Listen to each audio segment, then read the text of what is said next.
Good evening, ladies and gentlemen, and welcome to this Cabinet meeting today, the 15th of March, commencing at 4 p.m.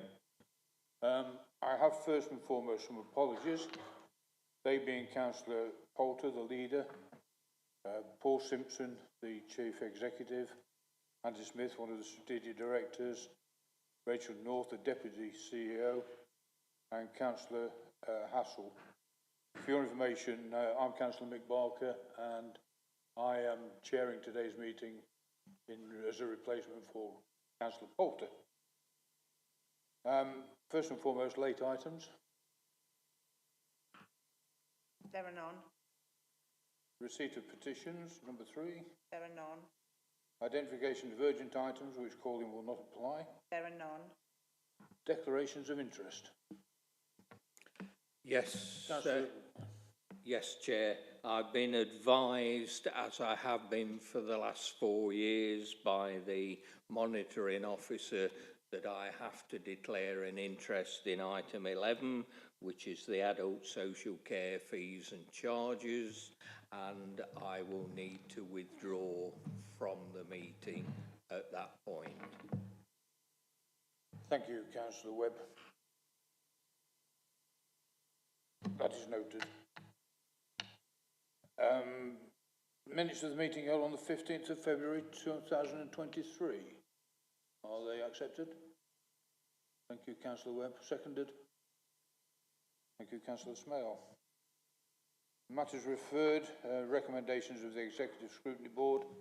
I have a copy of those in front of me. We've also got the Chair of the Executive Scrutiny Board here this evening as well, or this afternoon as well. As per usual, we will go through them as we reach the respective item and make everybody aware of them then.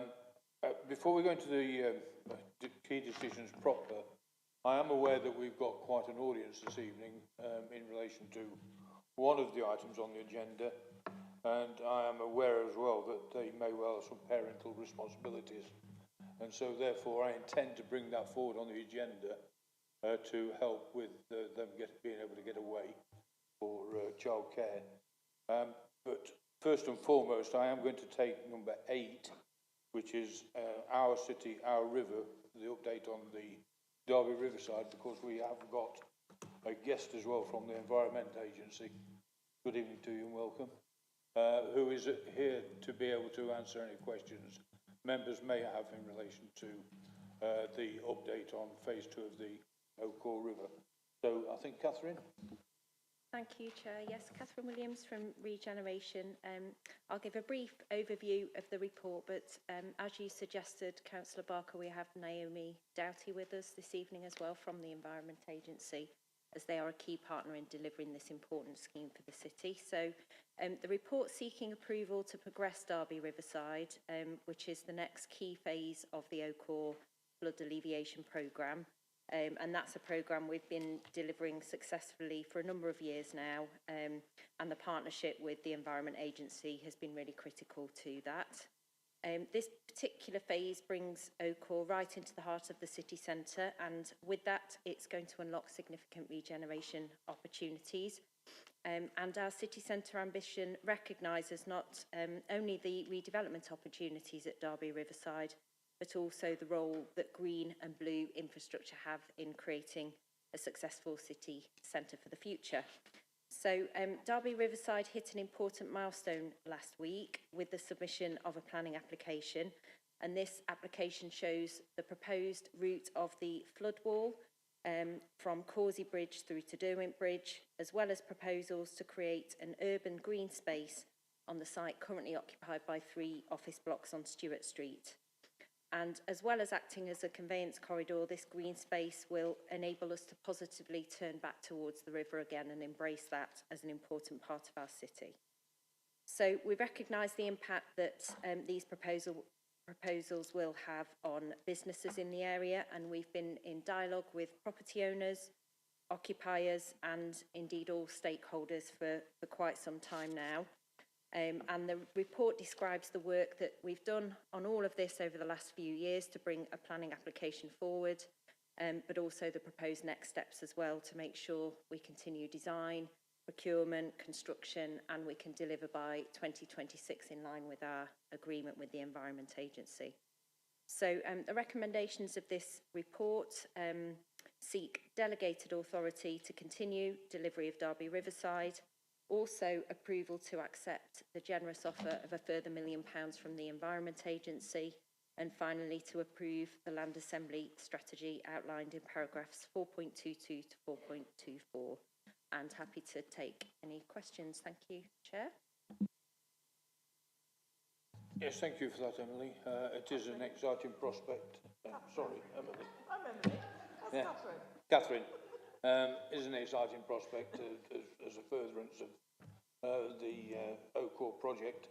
In fact, it may well be called into use again in the near future because the river's quite high again, isn't it? So we hope not, but there again, it's, I say, an exciting prospect moving forward. Any questions, please?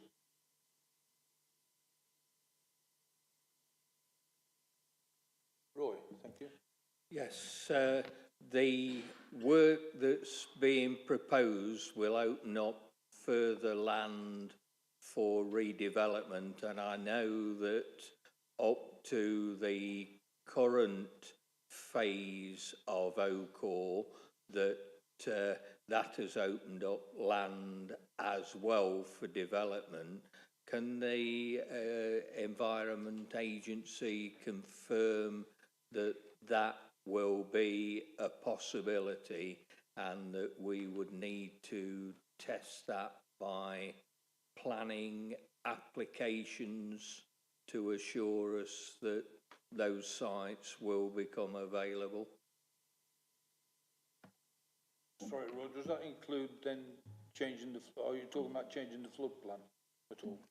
No, no, just with the work that we're carrying out at the moment, it will open up sites for development. So how would we develop those sites? Would it, because as I understand it, we need to test that in the planning arena because the flood plains have not yet been determined.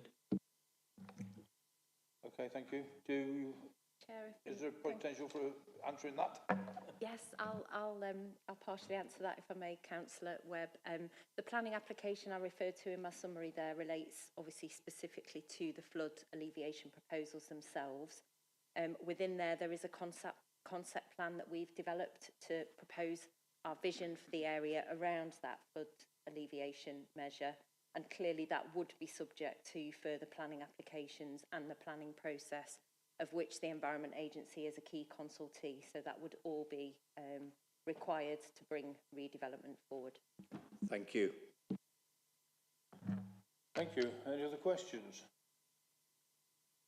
Our Executive Scrutiny Board looked at this development yesterday and resolved to note the report. So you've got away quite scot-free there, haven't you? So, okay, Cabinet then, in respect of this, recommendations 2.1 to 2.4 inclusive. All in favour? Thank you. Right, thank you.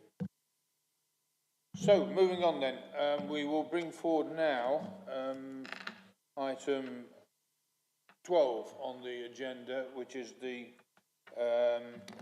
statutory consultation for the future viability of Ashgate Nursery School. So, moving on to that, Pauline, I think will be the first. Thank you, Chair. Thank you.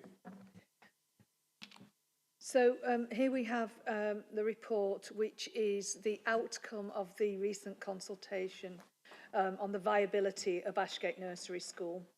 And the reasons for the consultation taking place in the first place were because of the financial deficit that exists across two schools, both Central and Ashgate Nursery Schools, which have a single governing body.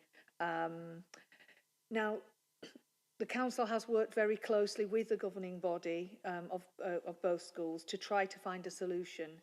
but this has not been possible. So we've not found a solution to repay that financial deficit and bring the school into a financially viable position. So to minimise any potential disruption to children, parents and families, the proposal is to keep Central Nursery School open as it has space available to accommodate the children attending Ashgate Nursery School. Now that the initial consultation has taken place, which was undertaken over a 7-week period, we now have the final consultation documents which are now appended to this report. And it's clear that there were 91% of the responses were in objection to the proposal out of a total of 225 responses, and there were some summary responses received from the governing body and from Unison, both objecting to the proposal. However, in view of the ongoing low occupancy levels and the irreversible financial difficulties of the school, the proposal is for the Council Cabinet to consider approval to go to progress to the next stage of the consultation process. This would include the publication of a required statutory notice and a further 4-week representation period. Subject to approval, that statutory notice would be published in May 2023, and the outcome of that consultation would then go to Council Cabinet in July 2023, when a final decision would be taken on the proposal. So the recommendations are to approve the publication of a statutory notice on proposal to close Ashgate Nursery School effective from January 2024, to approve a further 4-week statutory consultation on a proposal to close Ashgate Nursery School from January 24, and to note that subject to the approval of 2.1 and 2.2, the outcome of the statutory consultation would be reported to Council Cabinet in July 2023 for a final decision to be made on whether or not to close Ashgate Nursery School. Thank you, and happy to take questions. Thank you for that. Any questions at this point, or do you want me to bring in, or I can bring in now, the Executive Scrutiny Board's recommendations on that? And rather than read them out, I'm sure Councillor Repton would like to speak on the issue. Yes, thank you, Chair. If you can just give me a couple of minutes, because there is real worry and concern out there regarding these proposals, and using this rather strange financial interpretation of funding projection, it could be Ashgate today and other nurseries tomorrow. That's the real concern, both of those parents who are here today and outside, but with regard to their own nursery, and the wider concern about parents at one of the nurseries I represent, and that is Central Nursery. We've seen on page 5 the comments of the governing body and their concerns about the importance of sustaining maintained nurseries and the presumption against closure of maintained nurseries. We see that there should be sufficient surplus places elsewhere in the local area to accommodate displaced pupils. And there are concerns that this may not actually happen. We've seen 1,000 people sign a petition against this closure, 225 responses, 91% against its actual closure. And I simply don't think it's sustainable for Cabinet to press ahead with this very unpopular and controversial proposal to close Ashgate Nursery. And I think throughout the report it's quite damning against these proposals, and I think it's time now to actually halt, and I would urge you and Cabinet to reject closure of Ashgate Nursery. Thank you, Chair. Thank you, Councillor Repton. Other questions? By all means, Councillor Shanker. Thank you, Chair. I think just pulling out a couple of things that we've already heard from the Director and Councillor Repton, indeed. Describing this report as the outcome of the recent consultation. I don't see how the report can be described as the outcome of the recent consultation, because if this report was based on the consultation, I'd find it really difficult for anybody to recommend closure of Ashgate. just look at the stats. 225 responses in total, 204 objecting to the closure, 91%, as we've heard. Let's refer to the law as well, the presumption against closure. And the parents I've spoke to, the teachers I've spoke to, the staff I've spoke to, all feel that back in December, the agenda was to close Ashgate. And we're sat here now saying, actually, we're not really going to close Ashgate. We're going to start 4 more weeks of consultation sometime after May. We're not even doing the right thing and starting that immediately now. We're going to start sometime in May, and we'll kick a decision down the line until July. But we'll issue the statutory notice to close Ashgate for January, so that worry and that tension for parents, for staff, starts immediately. I think it's a really disingenuous way of engaging in consultation and responding to that consultation. But let me just go back to why we're in this position in the first place. And let's just look back, or look into the EIA itself. And first and foremost, we need to determine why there is a deficit at both Central and Ashgate to get the total picture. The council suggests that this is down to falling numbers on roll, and the pandemic and all sorts of reasons have been cited for that. But if you actually look and read the EIA, it states in there, working with the nursery head, the business manager at the nursery, their forensic unpicking of the financial situation showed that the nurseries were viable. The nurseries were viable, other than the funding for special needs. So that's a really, really interesting observation there in the EIA, and I assume many members of staff and the council were involved in that. But then you've got to look at why and what the issue is with the special needs section of this. And again, if you look at details within the consultation, if you go out and actually speak to staff, speak to the head teacher, it's obvious why the funding for special needs is the part that's making it unviable. Because it was this cabinet that changed the rules back in 2019-2020. The largest impact by far hasn't been COVID, it's the way the funding was changed by Derby City Council. Back in 2019-20, a consultation took place to remove enhanced resource places for early years children. Derby City has no specialist places for children under the age of 5. The funding model changed to increase the Early Years Inclusion Fund, which had previously been only been for PVI nurseries, the private nurseries. This fund is now controlled by a panel to offer monetary support of £300 to £1,000 per term per child for 3 and 4 year olds only. The fund for the funding, and the key part here is the funding for two-year-olds, it ended in March 22. That's what's driving the deficit. And if anybody really wanted to fix the problem, it's understanding that that argument. Because by depriving the schools of the funding, we're now saying the schools are running up a deficit. They can't control that deficit within the 3-year period which is stated by law. And yeah, we've got to close the school. But all that's going to do is put a sticking plaster on the problem for today and create a bigger problem in the future when we lose the specialist teachers and staff at that school, because once they've gone out of the sector, they'll go and find jobs, if they find jobs somewhere else, or they'll end up being unemployed and out of work for a long period of time.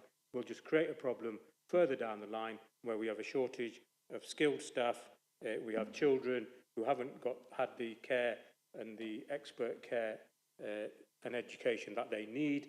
They'll have bigger and greater problems and challenges later on in life, which will have a bigger burden to support them.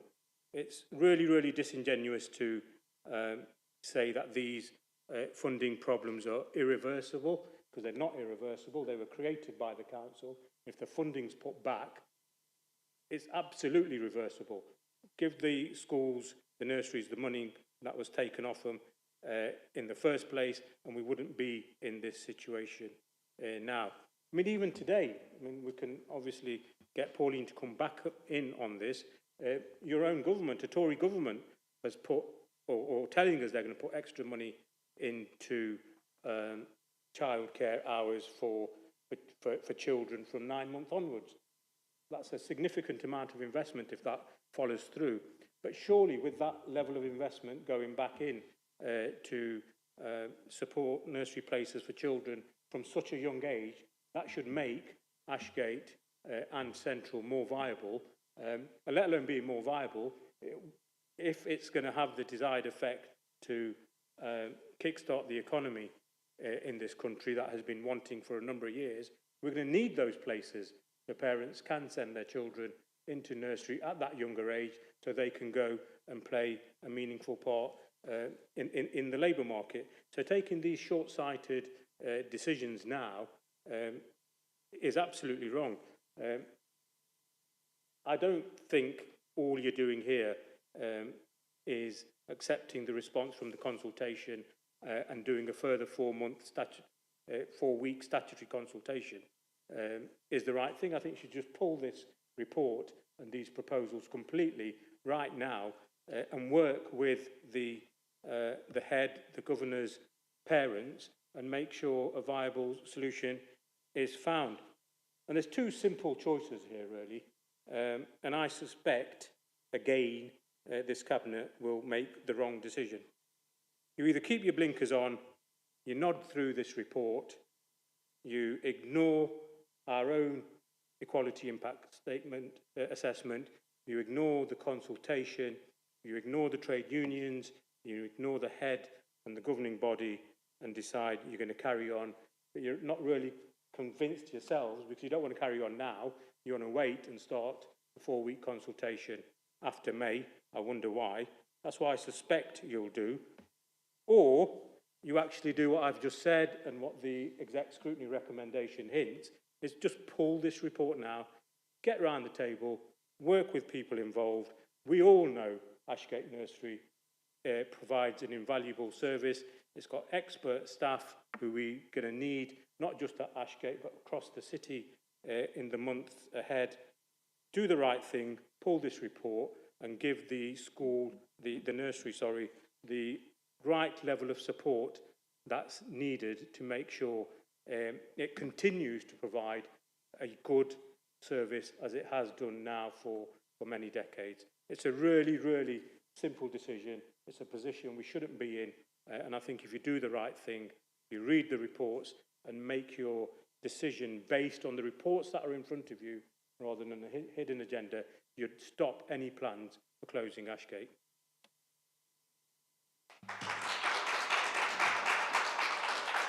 Thanks, Councillor Schenker. You were doing quite well, actually, until you started to get concerned about whether or not the report would be heard post the election or before the election. I think what's been put before the Cabinet today is a process which is from the officers, not from Cabinet. It's a process being put to the Cabinet in relation to the school, and so therefore it's irrelevant as to the election. This is nothing to do with the election whatsoever. It is a process we're having to go through. So before I You answer the chair why the consultation can't start straight away? No. Can you answer that? Do you know that? You've already had your say. Before I take anything from any retort to that, I think Councillor Skelton wants to say something. Thank you. Yes, this does make a very concerning reading, particularly when the governing body of both the nurseries is saying that, you know, the real reason is to do with the problems with SEND funding, and then obviously if the nursery was to close, then the where do children go, particularly those who have special educational needs, some of whom it's been said have actually had failed placements already at such a young age in private nurseries. You know, as the provider, the state provider of nursery education, we shouldn't be restricting the amount of places available and opportunities for young children with special educational needs. The younger those children, their needs are actually identified and responded to, the better the chance is that when they actually start education at school, that they won't then end up with failed placements at school, because the provision that they need is already being put into place. So I'm particularly concerned about this. I don't think it's been very well thought through. I think there should be this process should be paused where it is at the moment, and everybody that's got an interest in this should be sitting around the table and saying, how can we solve this and get it solved? Because I don't think the solution is you know, closing a nursery and restricting the choices available and opportunities available for children, particularly those in Mackworth, but also you will find that particularly with SEND children, that they will probably come from around the city. So I think this report really should be pulled. Thanks, Councillor Skelton. Pauline, do you want to come back before I bring in the Cabinet Member? Yeah, I'd just like to comment really on Baggy's comments about special needs and how we've looked in great detail, as we promised we would throughout the consultation process, at the numbers of children with special educational needs. And of course, you know, we agree that, you know, those are some of that Ashgate does have some of the highest numbers, but not exclusively the highest numbers in the city in early years special needs. And there are other schools with similar numbers, children of similar complexity, who are not in the same financial difficulty. And the same principles, the same funding is applied across the city. So we have to say, why is this, you know, why are there the particular difficulties in this school? And in terms of the previous cessation of the early years resource centres, that again has not affected another school. They have a positive budget. They went through the same change process as Ashgate and Central, so that resource was removed. But again, their budget looks a lot healthier. So what we have to do is to look at, you know, why is it that these two schools have you know, the difficulties and the structural deficits that are, you know, it just does not look possible to address. So yes, I mean, we would all like to see more funding for all aspects of special needs, but if we look at the picture across the city, it's not identical. So I think that's the first thing I'd like to say.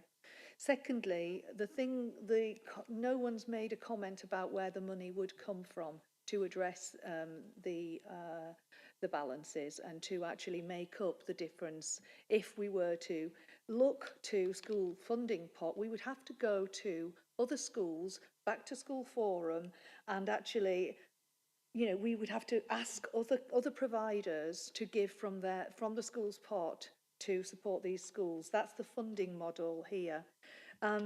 A deficit of this scale means that all those other schools would have to contribute, including primary and secondary schools, because this is not core council money. And we do have a duty to manage the funding allocations. And we also apply the national funding formula, which is a national basis, and we can't construct and change the individual allocation to schools. And it is concerning, and I understand across the country there has been massive reductions in the number of nursery schools. I'm fully aware of that, and it is fragile. The maintained nursery school funding formula currently includes a national protection element, and again, you know, adding more instability into the pot, the longevity of that protection is not known. So, you know, you know, that's the position, and that's where the funding comes from the entire school's pot. I just wanted to make those points. Thank you.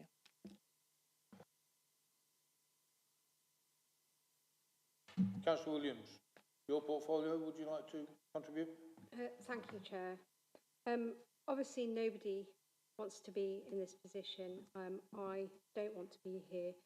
But as you just heard then from the Director, that we are in a position now where we have worked for a long time with the school governing body and the head teachers and the council officers to try and find a solution.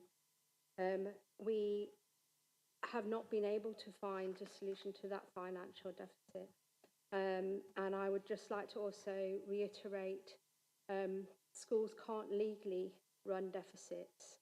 And what the scheme for funding for schools does, it does permit a maximum deficit of 5% of the annual budget, and there must be a recovery plan, therefore, for 3 years.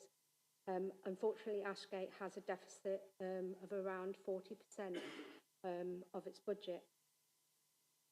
And if we don't do something, the future of both the schools could be in jeopardy. And therefore we need to find a sustainable funding model. As you're aware, we do have a duty to manage the funding allocations, and as the Director has just said, should we not be able to do that, the deficit would have to go back to the DSG, and we would have to have a look at where the funding could come from the early years block. That wouldn't be sustainable from the early years block, therefore we'd have to have a look at the other schools blocks for the primary and secondary, which would mean that other nurseries or the early years providers, other primary and other secondary schools could have to actually fund this deficit, and that is just not an acceptable way of going forward. As the Director said, the maintained nursery school funding contains a national protection element, and again, we don't know how long this might go on for. So you'll see that in the report the presumption is against closure, and absolutely that's where we started from. We've tried to make sure that everything that possible could be done to come out of those difficulties, but place haven't been that hasn't been found. So I don't like to do that, but I would recommend to Cabinet that the recommendations go forward. Now, Councillor Shanker questions the timing. I would say, Councillor Shanker, as you're fully aware, starting consultations during and in the PERDA period is not generally acceptable, and hence the timing after May. If you really think that I'm doing this because of politics and because of election, you do not understand me and my reputation at all, and I wouldn't be doing this if it was about politics and gaining votes. This is about trying to find a solution to keep at least one of the nurseries open and to make sure that we don't lose both of them. Thank you very much, Chair. I recommend the recommendations to Cabinet. Thank you, Councillor Williams. I'm sorry, Councillor I've Shanker, you've had your go. I've got a question for the Director. Surely you can let me put a question to the Director. You've had your go already. You've said your piece. There's not You've limits. heard what the Director said. There's not limits to the number of goes. This isn't a debate. We've had this I've just before. got a question based on the This response. is a Cabinet meeting. It is not a debate. You're learning from Councillor Poulter here. Ca- Can I just ask the Director a question? No, you can't. Before you make a decision? No, you can't. Why? Why can't I? Because it's not a debate. We're moving on now. It's a question. Moving on. Cabinet, you've heard this unfortunate situation. We have some recommendations from the Director, recommendations 2.1 to 2.3. Do I take it? Well, yeah, first and foremost, then, of course, there's the recommendation from the scrutiny board. Do we accept that recommendation? Those recommendations? Those in favour? Thank you. Those in favour?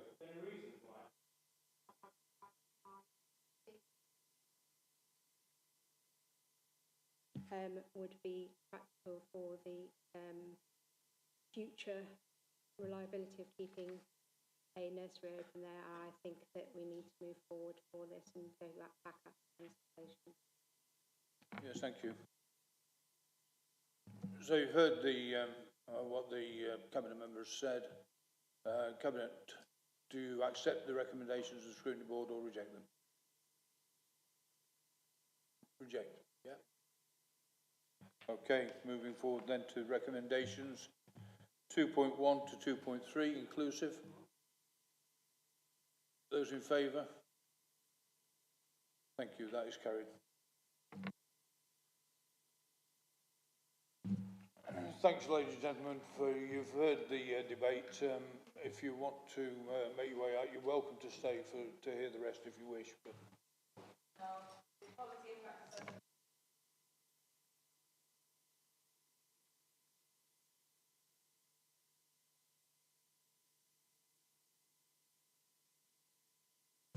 right, moving forward then, number 9 is the redevelopment of Drury Lane car park. I believe that that's going to be taken by Ian. Thank you, Hi, Chair. Ian. Members will be well aware of the unprecedented need for additional affordable housing within the city, and members will be well aware of the Council's ambition in terms of increasing the scale and the pace of housing development within the city.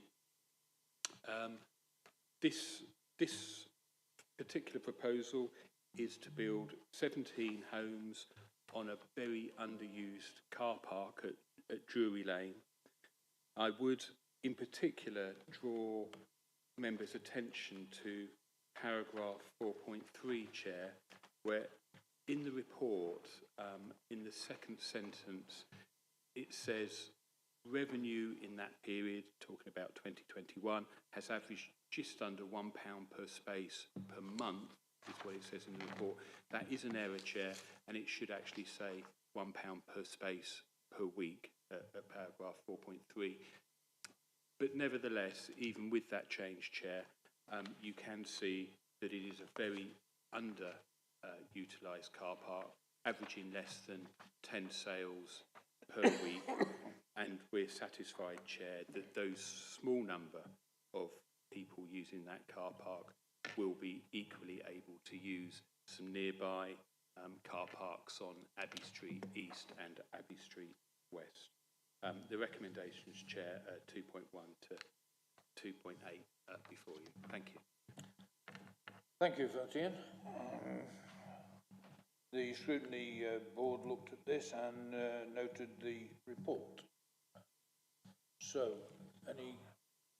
any questions in relation to this? Yes, Councillor Shanker. Thank you, Chair. Yes, Derby has got an increasing need for good quality homes, and this is a welcome report to use a underused car park for housing provision and affordable homes at that. But can I just ask why, for the number of homes we're creating, I think 17 is what Ian said, it's taken us almost 3 years to do that. We've seen developers in probably all of the wards that we represent who will, build anything in the region of 5 to 20 homes in the space of a year, and yet we want to take 3 years to do that. My experience in any of these projects, the longer they take, the more they cost. So is there any way in which we can do this quicker and smarter? Yeah, thank you, Chair.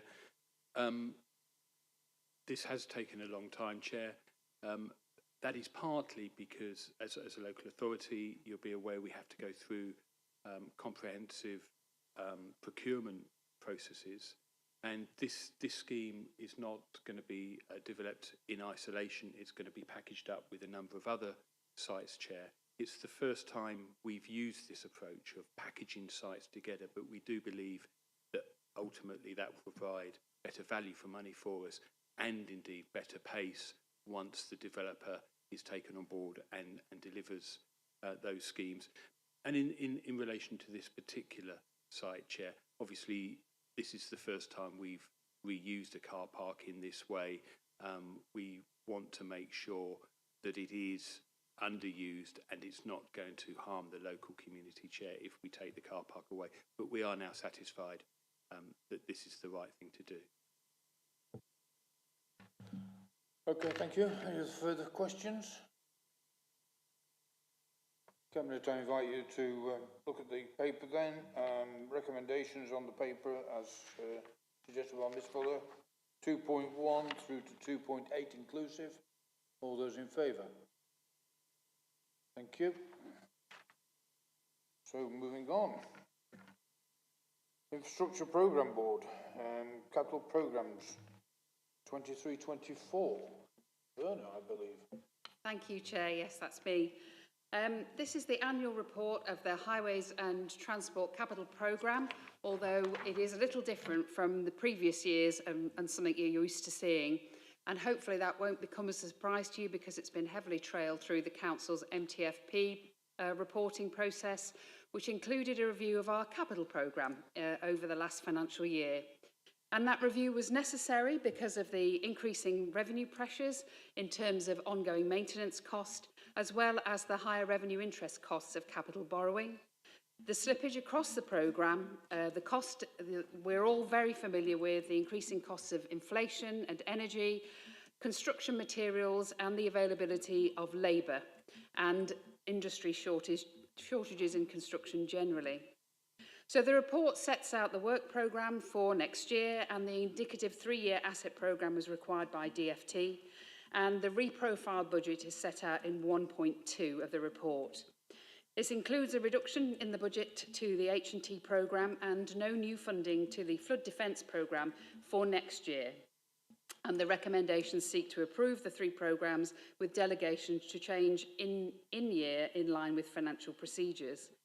So I guess just a little bit more background for you. The review concluded, our findings were really that the programme has changed over the years and that we need to be more adaptive to how that has expanded.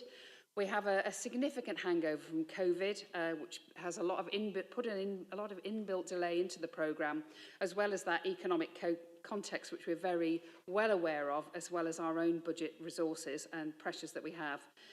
I think also it's fair to say in this programme, what we've built in is a bit of a 1-year approach and an expectation around annual delivery. And that's certainly had a negative effect on our relationships with our stakeholders, reducing the resilience of the programme, I think, and eroding the confidence in the programme. And we feel those are some of the key findings. And so 4.5 sets out what we propose to do to change that. And the first is to establish a 1-year consolidation and then create a 5-year rolling programme for our management. We'll do a consolidation of the scheme backlogs, develop entry criteria and prioritisation, and review the governance and strengthen the governance of the programme overall to create greater programme resilience. As a key core to this, we want to accelerate investment in asset management. We know that's very important, and we appreciate that we've got a really top-flight highways maintenance service who are really leading the way in asset management, and we want to drive that quality across all our asset management programmes. And as part of that, we will also identify our future investments as we look across this longer term and create a pipeline of projects. So that year 1 will be really tricky, and we will really ask for your patience and understanding across our stakeholders as we trial and test this approach and as we develop what we need to do. We will look to consolidate the backlog, as I've said, and review it against a value for money criteria and our current revenue position. New schemes will be added provisionally and assessed as we create that assessment criteria for entry, and again with those good asset management principles. We will absolutely work with yourselves and the emerging local working, neighbourhood working arrangements, locality arrangements as they emerge, but principally through you and your neighbourhood boards. And of course, our highways maintenance schemes will continue to be designed and delivered in line with asset management prioritisation that you're all very familiar with. I need my teeth in for this. There continue to be risks to this programme, which I absolutely should make you aware of. We continue with uncertainty over energy price, material and labour costs and availability. And of course, that reduction in borrowing means that there is a reduction in that available capital. And even though we may have slipped funding, it will not buy as much as it used to. It's as really simple as that, which I'm sure you can see the sense through. So there are implications for revenue in any capital investment we make. And so we'll have to have sensitive discussions, again, engaging with yourselves and key stakeholders over how we decide to prioritise and manage the programme. A couple of other just quick points in the report. Capital investment on LEDs, I'm sure you welcome that and expect to see that. A continuing focus on switching to clean fuels for our vehicle programme, accepting that the availability of vehicles is challenging. Again, I said flood defence will have no new funding for next year, and this is largely because of the slippage in this area, where these are very complex schemes that need more time to deliver. And then finally, just a closing remarks really, we're doing this review because of our budget position. We will continue to use capital funding to reduce our demand on revenue, and we won't stint from seeking to do that at all times. We absolutely appreciate how important the schemes are to the city and to the local places and neighbourhoods that you represent and work with, but we believe that these improvement proposals that we'll make over the coming year will improve the transparency of our programme and help manage our stakeholder expectations and create greater confidence in the planning, delivery and management of our assets. Thank you, Chair. Thank you for that. Before I put it out to the floor from the Chair, you mentioned under 4.5 the fact of you did say a 5-year rolling programme rather than the 5-year cycle. I asked that question for the simple fact is that the scrutiny board came up with a recommendation which says to ask the Council Cabinet to arrange for the 5-year cycle to be a rolling programme with annual updates, not a fixed 5-year period, following by another 5-year programme, so that there is greater ease to balance workloads and responding to changes. So I take it from your words that that's what was intended anyway? Yes, it was raised at executive scrutiny yesterday, and as a point of clarification, we confirmed that was absolutely what we intended. So accept that point. So we accept that in the wording of the document then. And secondly, just to show that I do read these documents, 2.3, one of the recommendations suggests that the flood defence programme is no funds allocated, as detailed further in paragraph 4.9 of the report. 4.9 of the report actually refers to vehicles, and it's actually 4.10. So with that addendum, that amendment to the minutes, anybody got any questions in relation to it? Yes, Councillor Shanker. Now that you've confirmed you read the reports, Chair, I'll ask you a question on them. You're not bottled it already, have you? Appendix 2, Chair. Towards the bottom of the report, there's £3 million. It says crematorium TBC. Could you expand on that and confirm when the new crematorium in Markeaton will be built? I shall have to refer that to officers.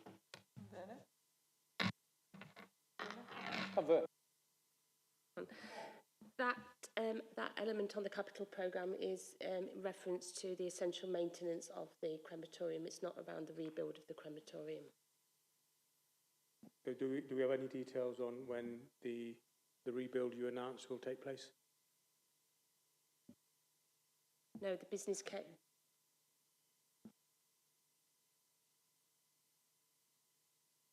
There's no business case at this moment in time. There's not going to be a new crematorium, is that what you're telling me? It's not in this year's programme.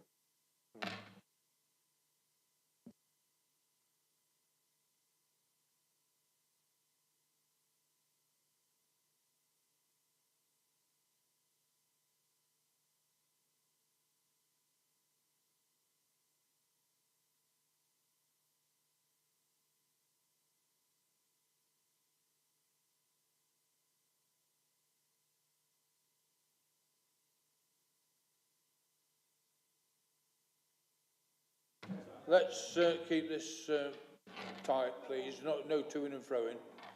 You've received the answer. Councillor Shelton, Skelton, do you anything? So, okay, folks, with those amendments then to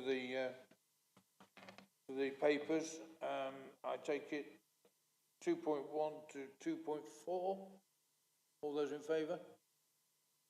Thank you. Moving on. Adult social care fees. I presume that will be Pauline again? Thank you. Yes, Chair. So I'm standing in for Kirsty Macmillan this evening and presenting this paper which explains how under the Care Act the Council has a duty to ensure that the fee paid to providers of adult social care is able to create a stability and sustainability within the local market. This divides really, the report does two things, looks at the percentage increase is proposed where we pay providers for their services, and those providers are care homes and home care services. But it also looks at the service that we provide as a council, where we might provide a service such as helping to manage someone's finances through appointeeships, for example, and how as a centralised service, we are able to how affordable that is and what the inflation costs are there. So we have been through a lengthy approach looking at the fair cost of care, and that's the exercise undertaken with the support of Care Analytics to make sure that we have a very thorough fair cost of care exercise. All providers in scope were sent out the survey, and the outcomes of those and implications are within this report. There are obviously a number of cost pressures which are identified by the nursing and residential care homes, which won't be a surprise to you, which include increases to pay because of the national living wage, increased recruitment costs, increased costs in relation to CQC regulations, employee costs, including training and apprenticeship levy, plus employee pension and contributions and insurance. Cost pressures similarly reported by independent sector care home agencies, again, national living wage and recruitment costs, especially during the winter and Christmas, where competition is very high from retail and hospitality. Again, increased costs from the CQC regulation requirements and similar employee costs around training, apprenticeship levy and pension and insurance contributions. So the net result of which is that there are a series of recommendations that we're bringing here, which are that we would like to approve a 7.1% increase for the standard residential care and nursing care weekly fee rates from April 2023, to approve a 6.5% increase for domiciliary care service fees from April 2023, and to approve an increase to the charging rates for the council-provided services of 3%, with the exception of the Shared Lives Carer service, which it is proposed will be increased by 6.5% from April 2023 to match the care home increase. Additionally, to improve an increase in existing direct payments where an inflationary uplift is requested and evidenced of up to 6.5%, which mirrors the proposed uplift for home care and at-home providers. To improve that all new rates will apply from the date of the rise in benefits for 23-24, which is expected to be the 10th of April 2023. And in 2.6, to delegate authority to the Strategic Director of People Services in consultation with the Cabinet Member for Adults, Health and Housing to agree fee levels on an individual basis for complex customers placed with specialist providers and subject to non-standard contracts within the overall budget of the Adult Social Care Services. And finally, to note the Council's intentions with regard the outcome of the National Fair Cost of Care exercise in the light of deferment of the charging reforms nationally. Thank you. Chair, could I just point out that in relation to recommendation 2.6, I think because the Cabinet Member for Adults, Health and Housing has declared an interest and has recused himself from the discussions, it would be appropriate to change that delegation in 2.6 to the lead, to in consultation with the leader, if you're comfortable with that. Thank you. Yes, I think that amendment's okay, as far as I'm concerned. Any questions of Pauline? Councillor Scowen. Thank you. Just sort of scrolling down to the table at 4.8 and looking at the current and proposed fees. From recent knowledge, that perhaps doesn't cover, or probably doesn't, definitely doesn't cover the full cost. Certainly if you're a self-funder, you're paying at least £100 more than that, and some on top, in fact. How are people managing with these sort of so-called third-party contributions that obviously family members have to pay? Are we experiencing sort of generally within Derby any difficulties on that front? Obviously, these are means tested and on an individual basis, and obviously vary across the piece. We are obviously aware of, you know, cost of living pressures, etc., etc. But no, those pieces of work are bespoke. I don't know if Alison, you want to come in there. In terms of the self-funders, we don't necessarily contract with the providers on those that are fully self-funded, so there's probably a whole cohort of people having residential care that we are not in tune with their personal circumstances, so I don't think we could answer that one, Councillor Skelton. I was actually referring to people that the council does pay for, but it's whether there's then on top of that, the care home will sometimes say to relatives that actually the cost of providing the service is more, and you get into the territory of these so-called third-party contributions, where it's the relatives usually that have to make up the difference between the amount that the council pays and the actual amount it's costing the care home. Yeah, obviously we do manage that process and do collect that income from the contributions from the families. I would say that current statistics in terms of debt in that area hasn't increased at the moment. It's still along sort of 12 months ago level, so we're not seeing a big spike in the council from those contributions, but that doesn't underestimate the impact that it's probably having on families for those increasing fees. Okay, thanks for that. The scrutiny board last night noted to resolved to note the report. Councillor Williams. No? Oh, you were just stretching with me, sorry. So, with that change to 2.6 from Cabinet Member for Adults and Health and Housing to the Leader of the Council, is Cabinet happy and content with accepting the recommendations 2.1 to 2.7 inclusive? All right, thank you.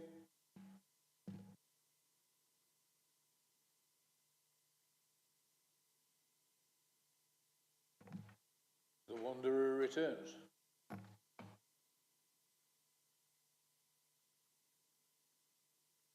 So, moving on into 13, Special Educational Needs and Disability SEND, Living My Best Life Capital Programme in Derby Phase 2. Thank you, Chair. I think you're on again. So, yes, the purpose of this report is to move forward with the expansion of the capital programme to expand specialist places across the city for children with special educational needs. It's building on the previous report in July 2022, where we agreed further places at Ivy House and Kingsmead Special Schools as phase 1 of the Living My Best Life capital programme, and further expansion and remodelling of St Clair's Special School, and identifying resource for the hub and spoke model and furthering support for the inclusion hubs. So the purpose of this report is to further the phase 2 remodelling and expansion, and this is one of the proposals based on the consultation which closed in January 2022, which we're now wishing to move forward.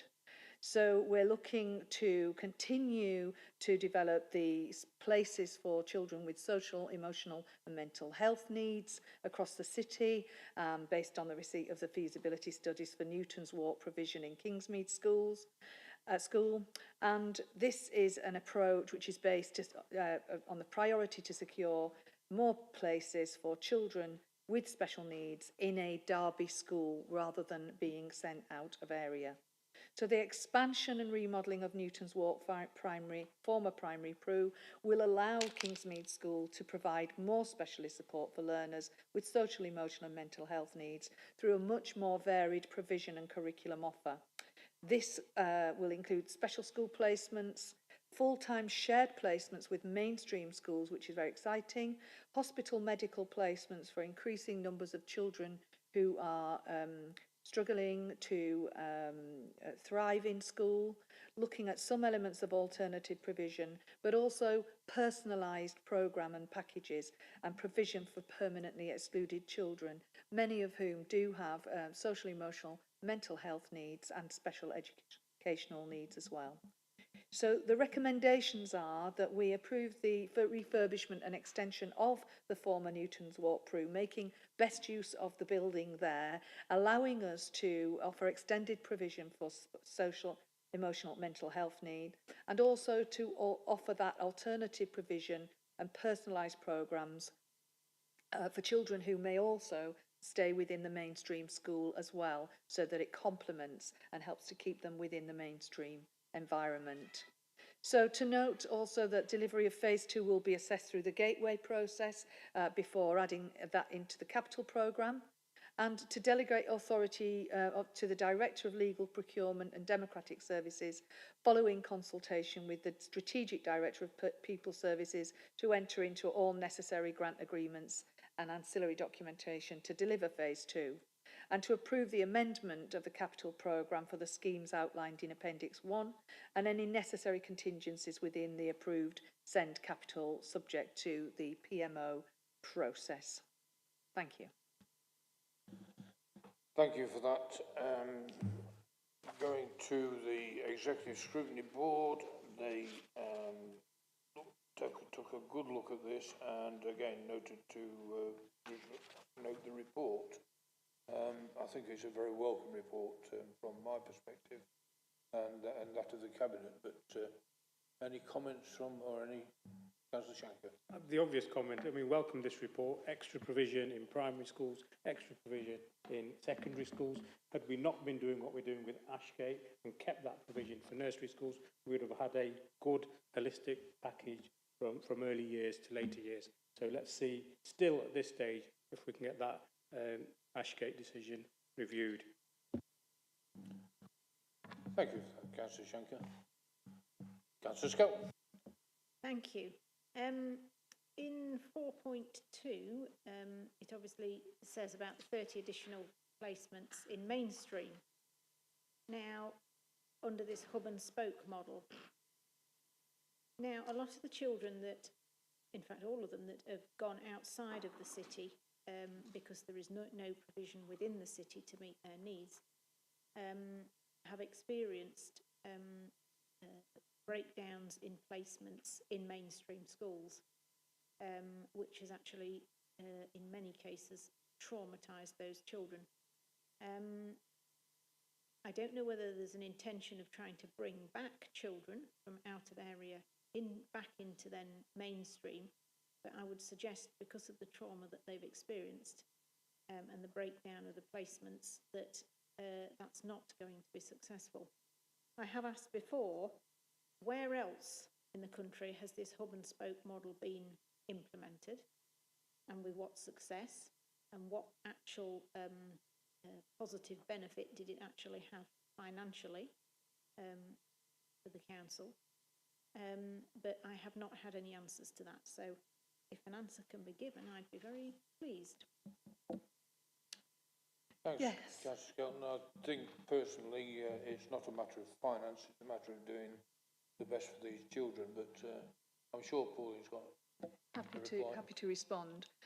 We've looked at the Shropshire model, where the current head teacher of St Martin's School in Derby actually was a vanguard in that work in Shropshire.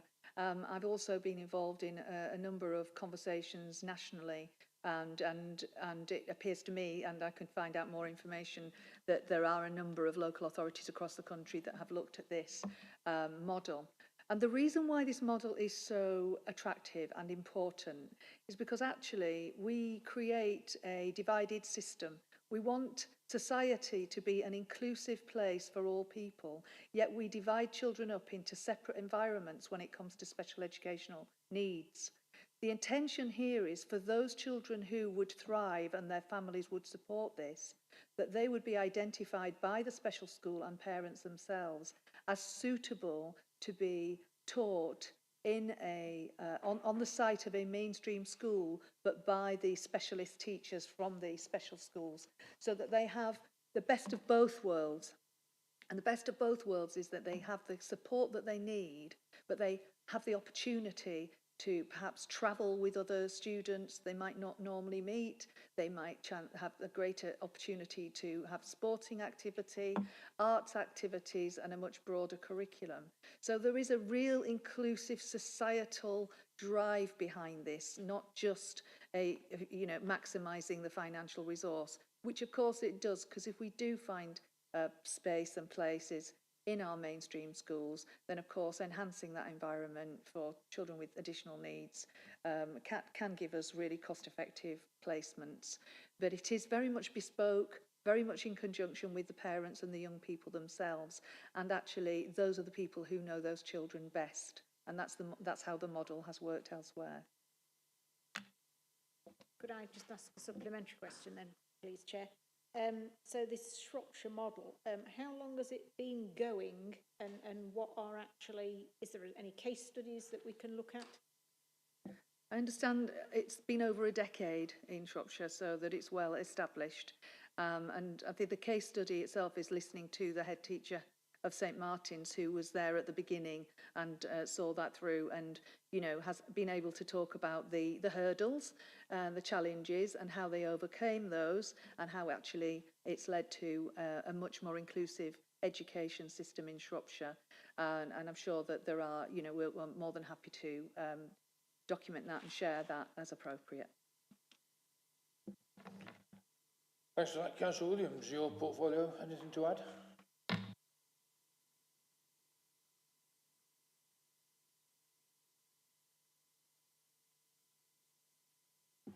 Apologies, Chair. You can also look at the model in Essex. There's a number of models throughout the country that you can look at, should you choose to do the research there that shows that.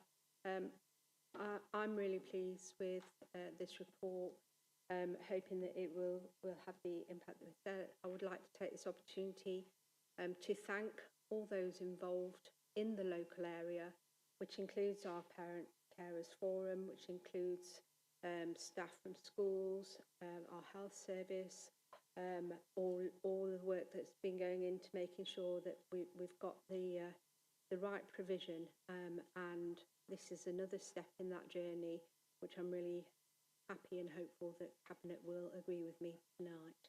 Thank you, Chair. All right, thank you for that.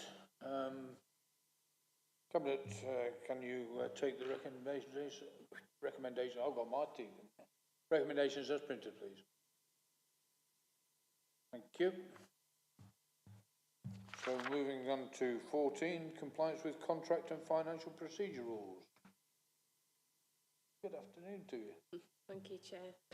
Okay, so we've got 3 items on the report this month in terms of the compliance with the contract, financial and procedure rules. The first is in relation to some capital works at Pear Tree Infant School and Warbrook Nursery. The Pear Tree Infant School and Warbrook Nursery have requested some additional works to be done as part of the works that were happening in the Department for Education Schools Rebuilding Programme. And those works are fully funded by the school and are £590,000, but do require us to enter into an agreement with the DFE to support that programme. The recommendations in the report is to recommend to approve the delegated authority to the Strategic Director of People Services and the Section 151 officer and the Cabinet Member for Children and Young People to agree the terms with Pear Tree Infant School and Warbrook Nursery to sign that third-party contribution letter, and also a recommendation to approve and accept indicative school contribution to the Council of £590,000 for that capital programme. The second item on the report is in relation to the Household Support Fund. So this is wave 4 of the Household Support Fund, and on the 20th of February of this year, the Department for Work and Pensions announced that there was going to be another round of the HSF, but this one will run for 12 months, unlike the previous schemes that have run for 6 months. So this will run from the 1st of April 23 to the 31st of March 24. The funding allocation mirrors the 12-month that we've had in previous years, 4.449 million coming into the city, and the Household Support Fund supports those in most need with food, energy, water bills, but can also be used to provide supplementary advice services.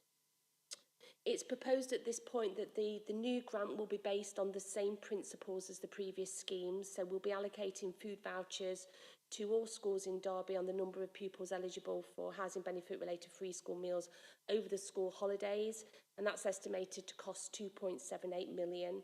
We will also be running an online application form, as we have with previous rounds, which will be accessible to residents to apply for financial support, and that's estimated to be £1 million, which mirrors the previous schemes. The new element within this is that we will be providing grants to use to develop a community-led approach to supporting residents with the cost of living and exploring ways to provide debt and benefit advice. So that's a new feature in this particular scheme. So the recommendation in the report is to accept the award of funding of 4.449 million and to delegate authority to the final details of the scheme to the Strategic Director of People Services and the Cabinet Member for Children, Young People and Skills. And the final part of the report is in relation to the Brownfield Land Release Fund. And as the Council's a member of the OPE, the Office of Government Property, they have announced at the spending review in 2021 that a new Brownfield Land Release Fund of 180 million nationally was announced. And the current round for bidding has up to £60 million to allocate. And applications need to be submitted to our regional OP by the 31st of March 2023. And this is a housing fund-led criteria. So as we're still finalising the potential bids into this scheme, it's recommended to approve delegated authority to the Strategic Director of Communities and Place, following consultation with the Section 151 officer and relevant Cabinet members to agree the detail and submission of the bids for the One Public Estates Brownfield Land Release Fund. It's also worth noting in the report that if any of the bids are successful, a report with full details will be brought back to Cabinet to seek approval to accept that funding and to secure the relevant resources, both capital and revenue budgets, to support that. Thank you. Thank you. The Executive Scrutiny Board resolved to note the report. Any questions of the officer? Both Yvonne and I think both Councillor Williams and also Councillor Webb, this straddles both of your portfolios. Councillor Williams has indicated she wants to speak. Thank you, Chair. No, again, there's some really good news stories here. really pleased, as Cabinet have heard earlier, about the rebuilding programme for schools, and we were again successful there. So again, thanks to the team there for making sure that we were successful, and happy with that. In terms of the household support fund as well, again, I'd like to thank the team here at Council, but also our partners who are helping to deliver those for us. And again, in terms of that third part of the actual programme that we're looking to change, we've been listening to what the community have said, and we're looking at the community-led work on the cost of living. So again, working with our partners, not the council thinking that they can do everything, but actually looking to see who's best to deliver in the community to get the best outcomes for our residents. And again, I would like to just reiterate thanks to the team here and our partners out there. Thank you, Chair. That's all I've got to say. Thanks, Councillor Williams. Councillor Webb. Thank you, Chair. The Brownfield Land Release Fund, this is the second time this has been released, and we are looking, I noted Councillor Shanker made a comment about the Drury Lane site, but that's brownfield as well. But what we're looking for here is to put together a package of brownfield land that we can bid for properly, and I'd recommend Cabinet support the delegation recommendation so that that land can be formally looked at and we can make a full and proper submission before the end date.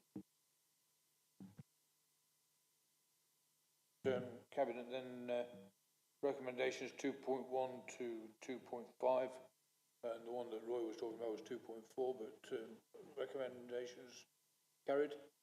Thank you for that. So we move to a resolution to exclude the press and public, which needs to be put to the vote. So I reflect to the board resolved that under section 100 brackets A, close brackets, of the Local Government Act 1972, the press and the public shall be excluded from the meeting during discussion of the following items on the grounds that it involves the likely disclosure of exempt information as defined in paragraph 3 of part 1 of schedule 12A of the Act, and that the public interest is maintaining the exemption outweighs the public interest in disclosure of the information. Are Cabinet content with the exclusion of the public? Aye. On.